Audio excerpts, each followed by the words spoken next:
देखिए, महाराजा अग्रसेन की, महाराजा अग्रसेन की। आज बड़ा शुभ अवसर है। आज वैसाखी का दिन भी है और कल हनुमान जन्मोत्सव जयंती भी थी।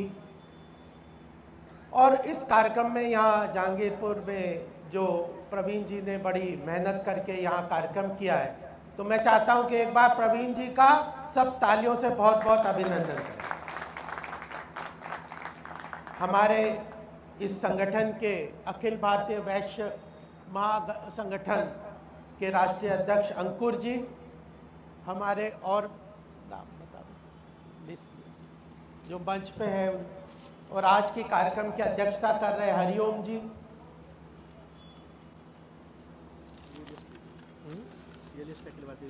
अच्छा हाँ, आदरणीय अंकुर मित्तल जी का तो हम लोगों ने स्वागत किया। और इन्होंने अलीगढ़ से यहाँ पे आकर, जैसा इन्होंने अभी मुझे बताया कि करीब 13 प्रदेशों में ना 13 प्रदेशों में अपना यह संगठन है।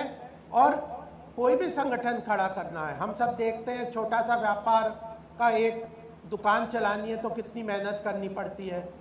कोई अन्य संगठनों से हम जुड़े रहते हैं, पूरा समय, सारे रिसोर्सेज, पूरा परिवार का भी कई बार उसकी पूरी ध्यान नहीं रख पाते। वैसा यह महत्वपूर्ण काम कर रहे हैं, इनके लिए भी एक बार जोरदार अभिनंदन करेंगे। और इसमें पूरी जो टीम है, हमारे कोषाध्यक्ष श्री हृदय जी, कार्यालय प्रभारी योगेश जी, और हमारे ललतेज जी, और रामेश्वर जी, पुलकित जी, और यहाँ पे अन्य उपस्थित डॉक्टर साहब से मैं पहले भी कई बार मिला हूँ, यहाँ पर उपस्थित सभी वैश्य बंधु।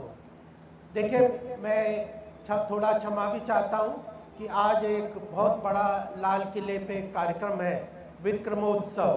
प्रधानमंत्री आदरणीय मोदी जी के आह्वान पे मध्य प्रदेश के श्री मोहन यादव जी उस कार्यक्रम का आयोजन कर रहे हैं, और हमारी पार्टी के राष्ट्रीय अध्यक्ष श्री नड्डा जी को उस पर पहुँचना है। तो मुझे पार्टी की तरफ से कहा है कि उनको रिसीव कर लेना पहले आप जाके, तो वो 7:30 बजे मुझे लाल किले पहुंचना है, तो इसलिए मुझे जल्दी निकलना है। तो मैं दृष्टता भी कर रहा हूँ आप लोगों से माफ़ी मांग के, लेकिन मैं 2-3 बातें अवश्य कहना चाहता हूँ।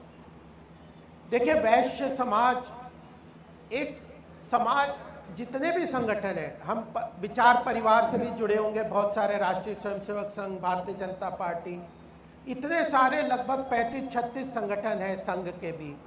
और भी हम सब समाज में मंदिर देखते हैं, धर्मशाला देखते हैं, और सामाजिक क्षेत्र में अलग अलग कार्यों को देखते हैं, धर्मशालाओं को देखते हैं। हर जगह वैश्य समाज का बहुत प्रभुत्व तरीके से योगदान रहता है, लेकिन उस योगदान को हम लोग राजनीतिक रूप से आगे पहुंचाने में सफल नहीं होते। जैसे जैसे आज विश्व स्तर पे अगर हम देखते हैं, मैं आर्थिक व्यवस्था देखता हूं भारतीय जनता पार्टी में, मैंने देखा है कि विश्व में अर्थव्यवस्था को देखने के कारण, अर्थव्यवस्था का, आर्थिक विषयों का, चाहे ग्लोबल डिप्लोमेटिक मिशंस हो, ग्लोबल डिप्लोमेटिक रिलेशंस हो विदेशी देशों से, या भारत के अंदर भी जितने भी जो भी संबंध होते हैं, उनमें आर्थिक विषयों का, आर्थिक योगदान करने वालों का बहुत महत्वपूर्ण योगदान आज बढ़ता जा रहा है। लेकिन जिस तरह का राजनीतिक भागीदारी वैश्य समाज की होनी चाहिए, वो कहीं ना कहीं नहीं होती। इस चीज़ पे हमें आत्मचिंतन बहुत करने की आवश्यकता है। एक कारण और भी है कि पहले समय में वैश्य समाज के लोग सोचते थे अपने बिजनेस कम्युनिटी वगैरह में, सब में, इंडस्ट्री, बिजनेस, दुकानदारी में लगे रहते थे, समय की कमी होती थी, और हम कहते थे कि हम आर्थिक नीतियों के निर्धारण में, सत्ता में जो आर्थिक नीतियों का निर्धारण होता है, उसमें अपनी बात, विषय को पहुंचा देते हैं। सत्ता वाले, सत्ता में जो पदों पे बैठे हुए हैं, वह लोग उन नीतियों को, उन हमारी आवश्यकताओं को, हमारी जो भी आवश्यकता है उनको नीतियों में निर्धारण करने में आत्मसात कर लेते हैं। लेकिन धीरे धीरे जिस तरह की जो वर्तमान परिप्रेक्ष्य में जिस तरह की राजनीतिक गतिविधियां चल रही हैं उसमें डायरेक्ट एडवाइजरी रोल से काम नहीं बनेगा। देश की जो अर्थनीति बनती है, जो देश की आर्थिक नीतियां बनती है, जिसमें जब तक कि वैश्य समाज का सीधी भागीदारी हम सुनिश्चित नहीं कर पाएंगे, केवल रिक्वेस्टिंग मोड में ऐसी बहुत सारी नीतियां बनती है। अब जीएसटी को देख लो, इनकम टैक्स को देख लो, जो लॉजिस्टिक पॉलिसीज बनती है, इंफ्रास्ट्रक्चर पॉलिसी बनती है, एमएसएमई की लोन की पॉलिसी बनती है, बैंकों की पॉलिसीज बनती है, किस तरह लोन दिया जाएगा, व्यापार की क्या बायलैटरल ट्रेड एग्रीमेंट कैसे होंगे, इन सब में ऐसी जो नीतियां बनती है वो एक एक नीति हमारे हर कार्य को बहुत गहराई से उस पर असर डालती है। लेकिन उन नीतियों में कहीं ना कहीं हमारी भागीदारी, डायरेक्ट भागीदारी नहीं सुनिश्चित हो पाती। इस चीज के लिए हमें राजनीतिक भागीदारी के लिए बिल्कुल मजबूती से बात करनी पड़ेगी। और आज तो आप देखो जिस तरह की जातिगत जनगणना की बात हो रही है, कई तरह की जनगणना की बात हो रही है, जिसकी जितनी कंट्रीब्यूशन है उसकी उतनी हिस्सेदारी राजनीति में होना चाहिए। तो हम लोगों का यह कंट्रीब्यूशन बढ़े, इसके लिए एक सामूहिक रूप से सीधा डायरेक्ट रिप्रेजेंटेशन की बात अगर हम करेंगे तभी हमारी जो आवश्यकताएं, जो हमारी नीति निर्धारण में भागीदारी हो सुनिश्चित होनी है वो हो पाएगी।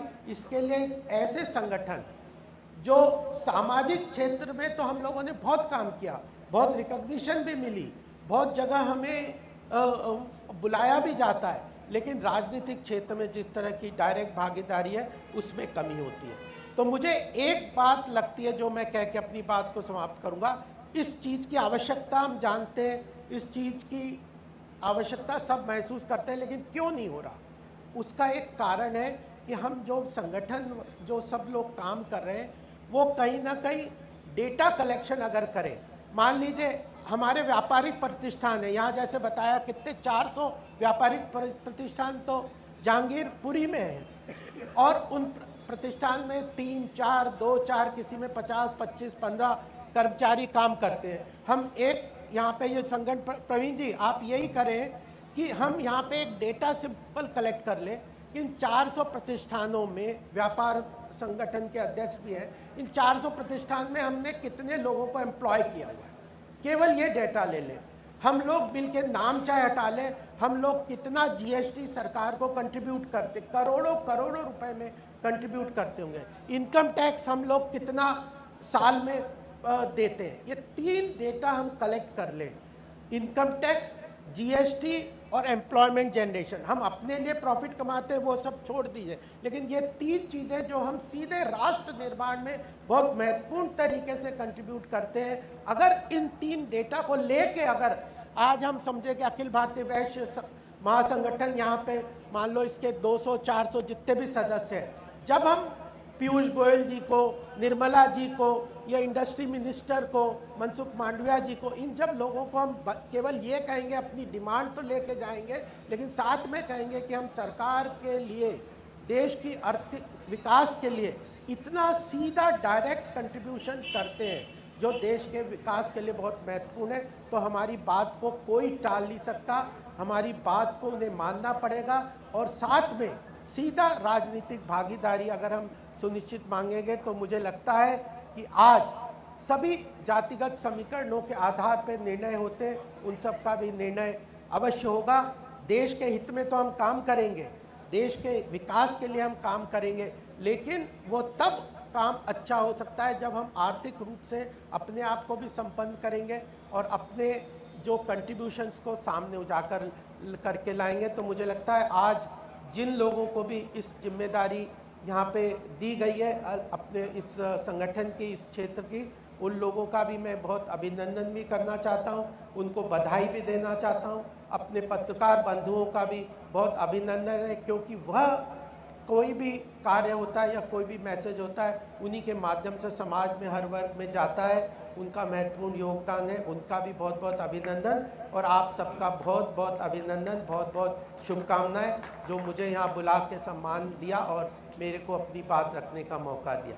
भारत माता की जय, भारत माता की जय, वंदे मातरम, वंदे मातरम। वैश्य एकता, जिंदाबाद, वैश्य एकता, जिंदाबाद, महाराज अग्रसेन, जय महाराज अग्रसेन। जय जय जय जय महाराज अग्रसेन की जय। मैं इसको देखूंगा क्योंकि हमारे पार्टी की तरफ से संगठन से थोड़ी बात करनी पड़ती है। आज का यह जो आमंत्रण